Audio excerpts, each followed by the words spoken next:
Dallas has been struggling, Caleb. The main thing with them that I see as an issue right now is they don't have enough shooters. I said it earlier in the year, and a lot of people thought I was overrating it, but trading Seth Curry away was one of the biggest mistakes Dallas could have made. I thought Seth was a really good piece with them last year. If you watched him in the bubble, he played extremely well. He was their one guy that Luka could kick it out to.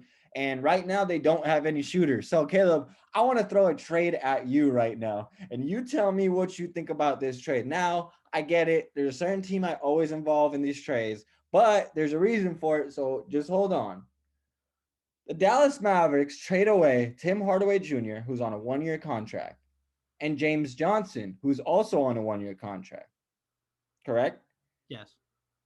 They receive Buddy Hield and Corey Joseph, who's on a 2 year deal, but Corey Joseph's deal is a partial guaranteed after this year. So you can cut him after this year. So it's pretty much trading Buddy Hield for Tim Hardaway Jr., he's expiring this year, James Johnson expiring this year, and they also get Corey Joseph, who is going to be expiring in 2 years, but he is going to be non guaranteed after this year. So do you like that trade? Do you think that trade makes a difference for them? What are your thoughts on it? I think it would help them out. I do think it would help them out. Buddy's starting to really turn the corner.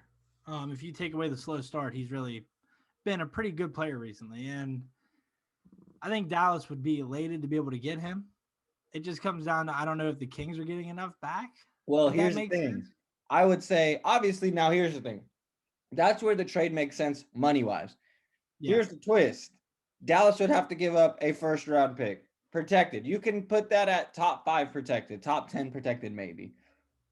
I would say both should do the deal then. Because here's the thing with Dallas. They have all these expectations for Luca. They're gonna have to sell out and kind of put the pieces around him to reach that level.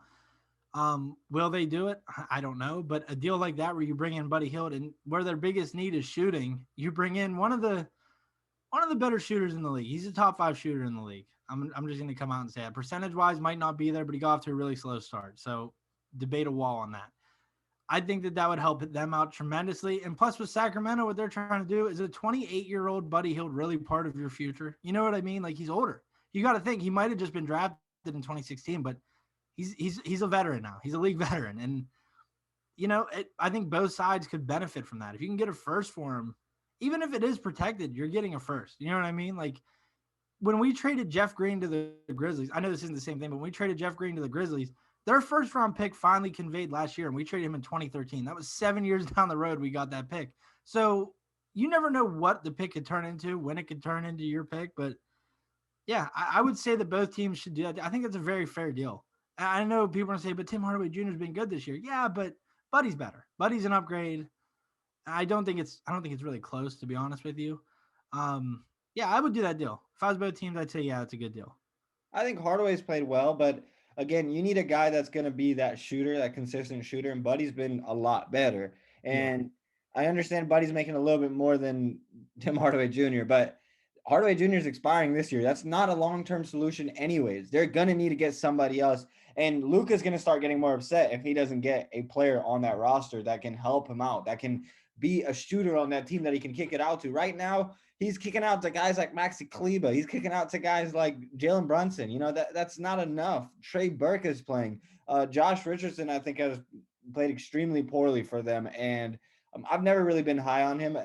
Neither was I. I Neither think was he's an I. extremely overrated player. I thought he was good on Miami. I remember the rumors of him getting traded for Jimmy Butler, which was insane, man, because that shows you how much your value can go up and then it can plummet. So I would love to see Dallas make that trade.